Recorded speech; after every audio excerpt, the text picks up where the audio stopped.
सब रहने दीजिए, डोंट पील इट। उस पर थोड़ा नमक डालिए और फिर जैसे आम खाते हैं वैसे उसको खाइए, कवर मत खाइए। उसका जो जूस है उसको आप खाइए और चूसिए। देखिए एक अलग ही आपको फीलिंग आएगा ऑरेंज खाने का। ये सिर्फ ओजी लोगों को मालूम है जो नागपुर से है, they only know it how to eat. So that's great. तो आज एक समथिंग नई चीज सीखने मिली है। So I am surely going to try this. तो सर सेकंड क्वेश्चन की तरफ चलते हैं सर। सर मैं इस फिल्म इंडस्ट्री के अंदर I have been an actor, और सर आप जो है वो पॉलिटिक्स के दुनिया के स्टार हैं। सर आप बताइए कोई ऐसी फिल्म जैसे कि मैं किसी पॉलिटिशियन को देखता हूं, कभी उनसे इंस्पिरेशन लेता हूं, सर आपके लिए कोई ऐसी फिल्म या कोई ऐसा इंसान हो जिसको आपने इन्फ्लुएंस किया हो आपके लीडरशिप के लिए, जो फिल्म इंडस्ट्री के अंदर हो? देखिए पहली बात तो यह है कि फिल्म्स जो हमको इन्फ्लुएंस करती है वो not as a leader but it influences हमारी जो संवेदनाएं होती है, जो एक ह्यूमन फीलिंग होता है हमारा, उसको फिल्म्स जो है वो एक प्रकार से प्रभावित करती है। तो ऐसे कई फिल्मों ने मुझे प्रभावित किया है। लेकिन जहाँ तक आप पॉलिटिक्स की बात करेंगे तो एक फिल्म है जिसका मैं जिक्र करना चाहूँगा कि उस फिल्म ने मुझे प्रभावित तो किया, लेकिन उस फिल्म ने मेरे लिए इतनी समस्याएं बढ़ाई, और वो फिल्म है नायक। हाँ, उन नायक फिल्म में अनिल कपूर जी एक दिन के चीफ मिनिस्टर बनके दिन भर में इतने काम कर देते हैं, तो मैं कहीं पर भी जाता हूं तो लोग मुझे कहते हैं नायक जैसा काम करो। देखो एक दिन में कितना उन्होंने कर दिया, कैसे एक दिन में उन्होंने दुनिया बदल दी। तो मुझे एक दिन अनिल कपूर जी मिल गए, मैंने उनको कहा क्यों बनाई है नायक, आप नायक और हम नालायक, ऐसा लोगों को लगने लग गया। एक दिन में इतनी सारी चीजें कैसे आपने कर दी उसके अंदर। तो मुझे ऐसा लगता है कि एक बेंचमार्क सेट करने का काम उसने किया है। बट अदरवाइज मुझे ऐसा लगता है कि फिल्मों ने एज ए ह्यूमन मेरी फीलिंग्स को शेप करने के लिए, मेरी इमोशंस को शेप करने के लिए, और हमेशा चूंकि कोई भी फील्ड ऐसा होता है कि जिस फील्ड में आप बार बार अगर कोई काम करते रहते हो तो कई बार आपकी इमोशंस जो है वो थोड़ी डीम होती है जी, थोड़ा आप यूज्ड टू हो जाते हैं। तो उन इमोशंस को जिंदा रखने का काम ये फिल्मों ने किया है, और मैं ऐसा मानता हूं कि फिल्म देखने के बाद मैं वही एक नॉर्मल आदमी बन जाता हूं जो मैं सालों से हूं। सर आपने जैसे बताया कि नायक फिल्म के अंदर अनिल कपूर जी एक दिन के लिए चीफ मिनिस्टर बन जाते हैं। सर अगर आपको मैं पूछूं कि एक दिन के लिए आप फिल्म के एक डायरेक्टर बन जाएं और फिल्म का नाम हो महाराष्ट्र, तो पहला सीन आप क्या पिक्चराइज करेंगे? मुझे ऐसा लगता है कि अगर महाराष्ट्र पे फिल्म बनती है तो पहला सीन होगा जिसमें छत्रपति शिवाजी महाराज ये राज्याभिषेक के लिए बैठे होंगे, और इतने सालों की गुलामी के बाद फिर एक बार स्वराज्य का निर्माण, यही उसका पहला सीन होगा। तो सर मैं आपसे एक और चीज पूछना चाहूंगा। जैसे बॉलीवुड में हमारी हिंदी फिल्म इंडस्ट्री में रियल हीरोज दिखते हैं, आपके हिसाब से पॉलिटिक्स के रियल हीरो कौन है? देखिए आज अगर हम लोग भारत को अगर हम देखें तो भारत के इस पूरे पॉलिटिकल हिस्ट्री में हमको रियल हीरो के रूप में हमारे प्रधानमंत्री नरेंद्र मोदी जी दिखाई देते हैं, और वो इसलिए दिखाई देते हैं कि he has walk the talk. जो चीज़ें हम लोग कहते थे, भारत से गरीबी हटाओ का नारा ये लगातार लगता रहा, लेकिन 10 साल में 25 करोड़ लोगों को गरीबी से बाहर निकालने का काम ये मोदी जी ने करके दिखाया। हम लोग फ्रेजाइल 5 इकोनॉमी से फर्स्ट 5 इकोनॉमी में आए। अब हम दुनिया की चौथी सबसे बड़ी अर्थव्यवस्था बन गए, जल्दी ही तीसरी सबसे बड़ी अर्थव्यवस्था बन रहे। आज चाहे वो टेक्नोलॉजी का क्षेत्र हो, चाहे वो डिफेंस मैन्युफैक्चरिंग का क्षेत्र हो, चाहे वो एवीजीसी का क्षेत्र हो, हर क्षेत्र में भारत वर्ल्ड से कॉम्पीट कर रहा है। तो मुझे ऐसा लगता है कि हमेशा हम लोग जब छोटे थे तब से हम कितने महान थे इसकी कहानियां सुनते आए, लेकिन हम महान कब बनेंगे ये हमको कोई बताता नहीं था। Now we know that we are on the path. 2047 में विकसित भारत, ये महान भारत का चित्र अब हमारे सामने है, और उस चित्र को लाने वाले हमारे प्रधानमंत्री नरेंद्र मोदी जी हैं। बहुत खूब सर, बहुत बढ़िया सर, बहुत बढ़िया। तो सर बताइए, आज ये फिक्की का प्रोग्राम है, तो इसके अंदर एक ऐसा प्रश्न पूछना चाहता हूं सर आपको कि अगर आपको एक एलिवेटर पिच, यानी कि एक क्विक लेकिन जबरदस्त पिच देनी हो कोई इंटरनेशनल स्टूडियो को महाराष्ट्र में बिजनेस करने के लिए, तो वो पिच क्या, वो क्या बात आप उनको कहेंगे कि वो इंटरनेशनल स्टूडियो यहाँ आए? मैं उनको ऐसा कहूँगा कि महाराष्ट्र में इतनी बड़ी लीगेसी है कि हमने दादा साहब फाल्के से लेकर तो आज के कंटेंट क्रिएटर तक जो हमारी ओजी पोजीशन है वो कभी छोड़ी नहीं है। और इसलिए महाराष्ट्र ही ऐसी जगह है जो इन रियल सेंस एक एंटरटेनमेंट का कैपिटल है, ये कंटेंट का कैपिटल है।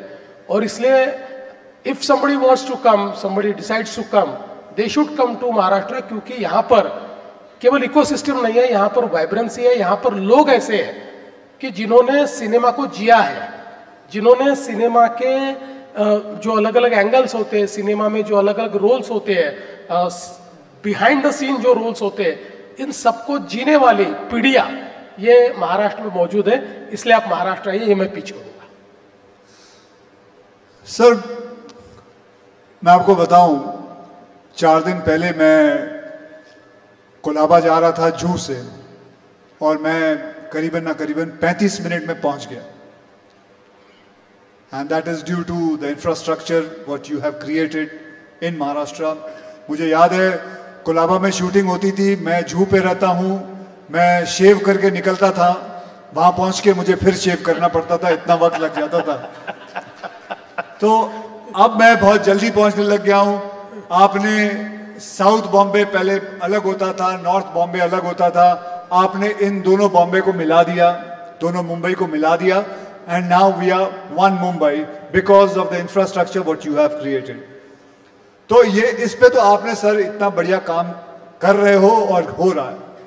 सर मेरी एक आपसे दरखास्त है, आपकी जो दृष्टि है हमारे फिल्म सिटी जो गोरेगांव में है, करीबन 550 एकड़ जमीन है, सर उस पे दृष्टि डालें, उसको भी जिस हिसाब से आपने मुंबई को चेंज किया है, मैं आपसे दरखास्त करूंगा उसको भी चेंज करें। सो उसके बारे में कुछ आप कहना चाहेंगे? नहीं, बिल्कुल, आपने बहुत ही अच्छी बात कही है। देखिए, एक रिग्रेट जो मेरा है अपने लिए वो ये है कि during my tenure between 14 and 19 मेरी बड़ी इच्छा थी कि मैं फिल्म सिटी को एक बहुत ही वाइब्रेंट इंटरनेशनल फिल्म इकोसिस्टम में परिवर्तित करूं।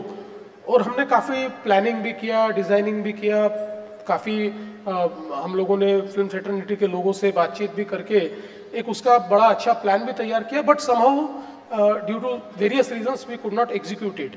सो मतलब मैंने हाथ में लिए और एग्जीक्यूट नहीं हुए ऐसे 2 या 3 ही प्रोजेक्ट है, उसमें से ये एक प्रोजेक्ट रहा है। लेकिन नाउ इन दिस रेजिम ये मैंने तय कर लिया है कि इस फिल्म सिटी को एक वर्ल्ड क्लास, टॉप क्लास जो फिल्म इकोसिस्टम है उसमें हम लोग कन्वर्ट करेंगे। वैसे भी अब हमारी फिल्म सिटी में IICT आ रहा है, तो Indian institute of creative technology, और उसके साथ साथ अभी बहुत अच्छे स्टूडियोज जो स्टेट ऑफ आर्ट है, जो क्योंकि फिल्म मेकिंग तो पूरा बदल रहा है अभी, VFX के कारण बहुत सारी चीज़ें बदल रही है, पोस्ट प्रोडक्शन और एडिटिंग में बहुत बड़े पैमाने पर बदलाव आ रहा है। AI भी बहुत मुझे ऐसा लगता है कि फिल्म्स को प्रभावित कर रहा है। लोकेशंस कहीं पर भी क्रिएट की जाती है, ये जो हमारा हरा पर्दा होता है ये हर चीज़ को बदल देता है। तो ये सारी चीज़ों को अकाउंट फॉर करने वाला एक इकोसिस्टम हमको तैयार करना है, और उसके लिए हम लोगों ने ऑलरेडी तैयारी कर दी है। मैं ऐसा मानता हूँ कि with in a years time हम लोग ये ट्रांसफॉर्मेशन शुरू करेंगे, और उसके बाद के 4 सालों में इस पूरे एरिया को हम ट्रांसफॉर्म करेंगे। जैसे दुनिया में कई देशों में वहाँ के स्टूडियोज़ को, वहाँ के फिल्म इकोसिस्टम को, वहाँ के सारा कंटेंट क्रिएशन को एक आइकॉनिक ऐसी दुनिया में एक नाम मिला हुआ है, इसी प्रकार का नाम जो, चूंकि ये फिल्म सिटी ऐसे है कि देश की क्लासिकल फिल्में सारी जो ओल्ड क्लासिक्स है ये सब यहाँ पर शूट हुई है। लेकिन आज मैं जानता हूँ कि फिल्में वहाँ शूट होती है, लेकिन अलग अलग जगह भी होती है। आज अगर हम लोग मीरा भाईंदर की तरफ चले जाए तो इतने वहाँ पर बड़े बड़े ये स्टूडियोज तैयार हो गए, हालांकि वहाँ कोई बहुत सुविधाएं नहीं है, मतलब कई बार बिना सुविधाओं के भी वहाँ शूटिंग होती है।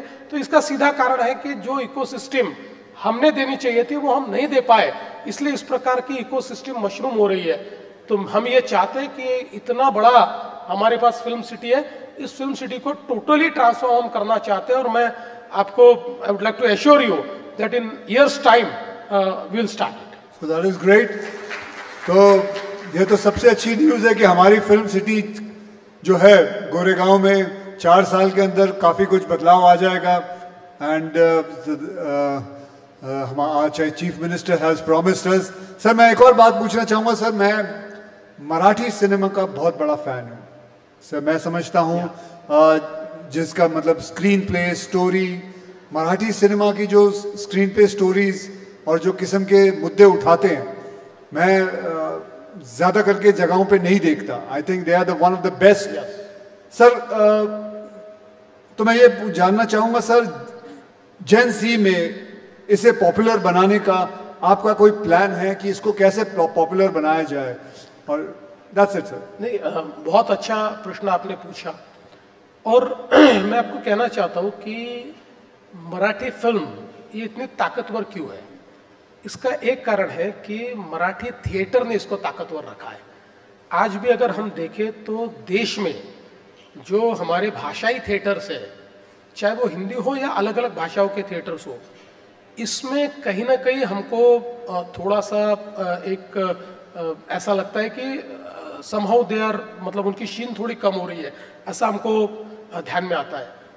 पर मराठी थिएटर इतना इनोवेटिव रहा है कि उसने मुझे ऐसा लगता है कि एक क्रिएटिविटी की या अभिव्यक्ति की जो मिसाल मराठी थिएटर ने कायम की। और आज भी आप देखिए मराठी जो हमारे ऑडियंस भी है वो भी बड़ा वाइब्रेंट ऑडियंस है। आज भी महाराष्ट्र में इतने मराठी नाटक तैयार होते हैं और उन नाटकों को देखने के लिए आज भी भीड़ लगती है, हाउसफुल नाटक चलते हैं। कई लोगों ने तो 10-10 हज़ार शोज का वर्ल्ड रिकॉर्ड तैयार किया हुआ है। तो ये जो चीजें हैं, इसके कारण वही क्रिएटिविटी आज हमको मराठी फिल्म में भी देखने को मिलती है।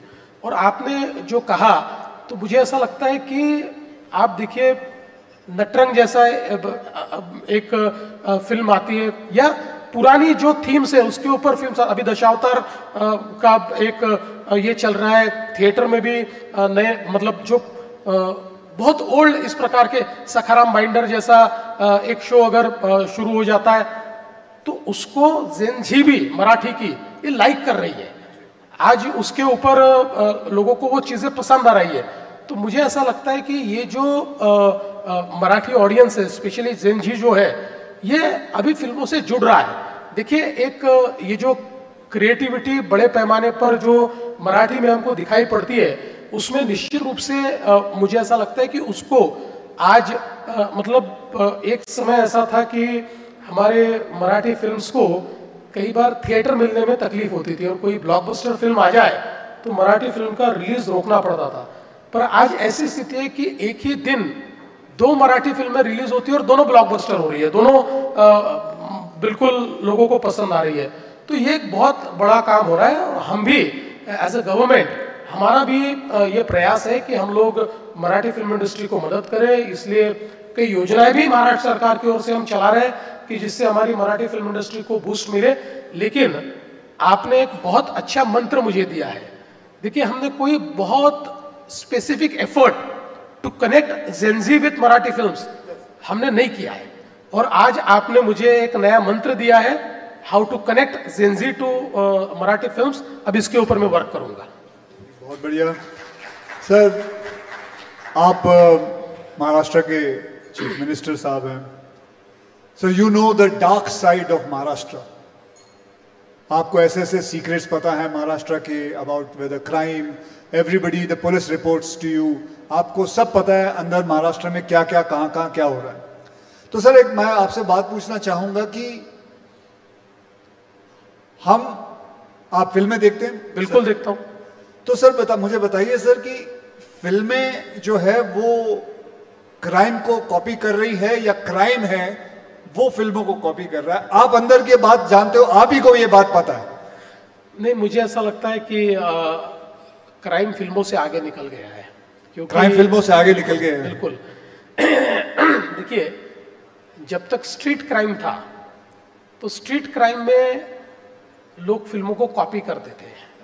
लोगों को ऐसा लगता था कि फिल्म में अगर कोई बड़ा गुंडा दिखता है तो वो जिस क्रिमिनल माइंडेड लोग उस प्रकार का गुंडा, थोड़ा हीरोइक गुंडा बनने की कोशिश करते थे, रॉबिन हुड बनने की भी लोग कोशिश करते थे।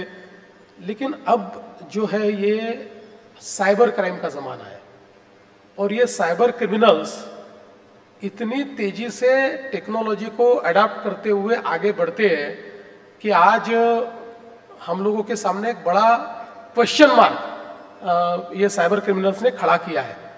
हालांकि उसका जवाब भी टेक्नोलॉजी में ही है और हमने वो टेक्नोलॉजी को तैयार किया है। तो मुझे अब लगता है कि आने वाली फिल्मों में हमारे जो हीरोज हैं, ये हीरोज साइबर वॉर को एक प्रकार से जीतने वाले हीरोज बनने चाहिए।